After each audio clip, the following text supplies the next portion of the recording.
আমরা রোহিঙ্গাদের কোনো অবস্থায় প্রবেশ করতে দিব না।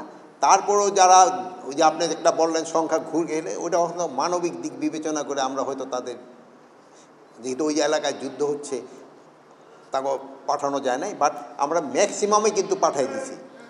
মানে এই 60 জনের মতো যারা একটু অসুস্থ বয়স্ক তাদের আমরা শুধু এই 60,000-এর মতো বিগত এই অনেক বছরে যাবার, কিন্তু এই অ্যাকোমোডেশনটা হইলো 60,000।